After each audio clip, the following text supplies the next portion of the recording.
it used to not be like, I'm not saying everything was perfect or anything like that, but you know, it's just, you can't, like, people like Candace Owens used to not be allowed in the door. Like Republicans used to say about people like Candace Owens, and obviously not because she's a black woman, but because she's a fucking anti-Semitic psycho, that people like that would like destroy the Republican Party. You know, like that's like that's like. And now they're like, no, these people are awesome. Yeah, they're like, these people are our entertainers. They're the ones that like, you know, they're like, they also view it as like anything that they view as like being capable of like perpetrating like right-wing hegemony, then like they're with it. What I was gonna say, the other side of this is also like Republicans now actively coming out in support of like a Derek Chauvin pardon from Donald Trump.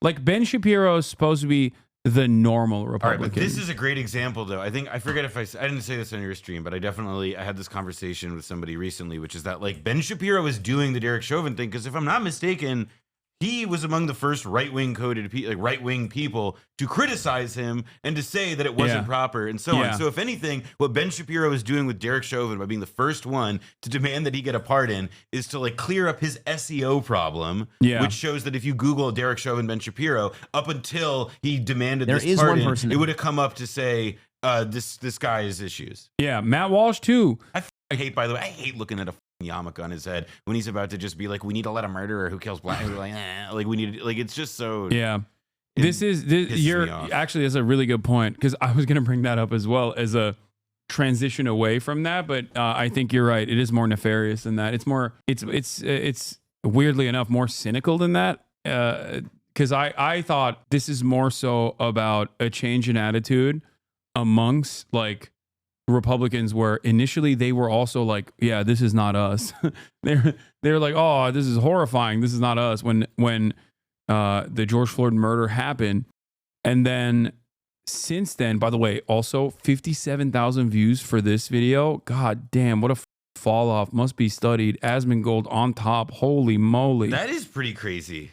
Like this, is there any reason, and he has like 7 dog, this would have dominated the fucking news cycle for like a week in 2017, 2018 if a similar situation had taken place. But this is where, like I said, this is all like, this is again the content of this. Like, we know Ben Shapiro used to have literally the opposite position on this thing, but he's got a problem, which is that the Daily Wire does not have street cred on the right, in the far right, and like the right in the way that he needs it to. So that, you know, I mean, like it's like, it's crazy. I can't believe I'm saying this, but I do believe it, and I think it's true. This is cynical even for Ben Shapiro. This dude is out of his mind. Not only is he rotting in prison, he was recently stabbed like 30 times and lived in critical condition. Pardoning him won't help with the state in prison sentence of 22 years. That is also true. That's the other side of it, yeah. Yes. Trump can only offer a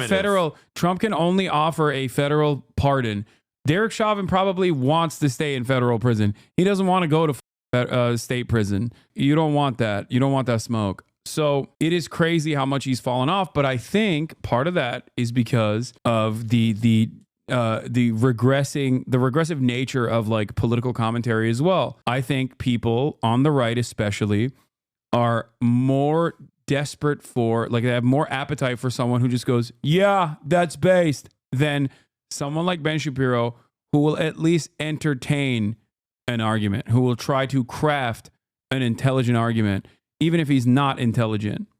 I mean, I'd also say another thing, though, which is that like Ben Shapiro is a character from like a slightly different era of like what it meant to be a conservative. Yeah, pundit, no, he's done. Like responsive to the mainstream, and so like it's and I'm just thinking of like the most recent Chapo where they had Julian Field on from QAnon Anonymous, and he like makes this point that they have, you know, the podcast is like this thesis about Q is like this movement that's like a collectively generated like autofiction project, like they're writing reality for themselves as they make it. And like I think that's the quality of it's a quality of like the right that Shapiro may not necessarily get to be a part of because he's a JOO, but also because like he comes from this generation. He's also of like, too nerdy. Like the right has no use for like the boy genius archetype anymore.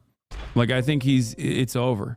I think that's why people were so responsive to Andrew Tate, who like said all the right wing shit, but then packaged it in this like, you know, I'm an alpha dog kind of mentality. Like there's no reason to make like a coherent argument on the right. You just have to say the words. And I think that's what it is. That's why Jordan Peterson does not have any emotion any longer either. Like that was the heyday, the intellectual dark web, famously written for the New York Times by Bari Weiss. Barreled Weiss. Yeah, Barreled Weiss wrote that fucking article. And look at them now. Look at every single one of those people now. The only one who is still successful from that group of individuals is Joe Rogan. Joe Rogan. I'd add one other. Who? Bari Weiss. Okay, Bari Weiss doesn't count. Like, she sucks. No, and I think it's worth pointing out that like if you get to like frame and invent and come up with these labels also, then like you also get to like be a fucking like. Yeah, but she's also attached. She doesn't have real like Bari Weiss would not survive out in the streets of the algorithm machine. She is only relevant because she has multi-billionaires whose teeth she suckles off of. Well, I mean, yes and no. I mean, it's also like there's a video I think about a lot, and I'm sure maybe someone in your chat could find it, but it's like Bari Weiss is like Andrew Tate, for example. We know who his audience is. It's tons of kids, et cetera, et cetera. Look, typical Asmongold fan. First goes Asmon rent-free, then goes Joe Rogan is moderate. Okay, that's awesome. Yeah. No, you're right, man. Your worldview is actually super popular and super good, especially for you. You're going to make it out the mud, okay? I promise. You are going to make it. One day, you are going to be a billionaire yourself. And then those poors better recognize, okay?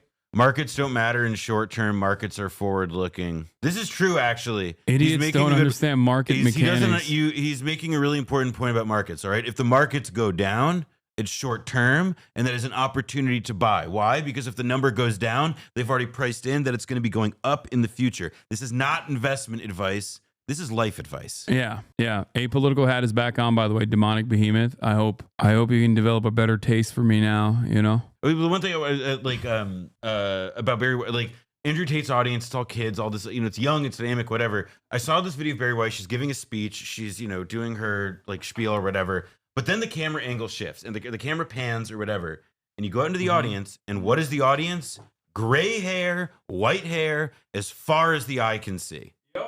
Like you're right. Like they don't have motion. They couldn't survive in these streets, but that's because like the audience and like part of how they're able to, like is just it's gray hair. Who unfortunately are like the composed audience of like the existing media channels. So like for sure. Her role in this is to partly like to explain like how the people who do have like these newer, more burgeoning audiences are in fact like to essentially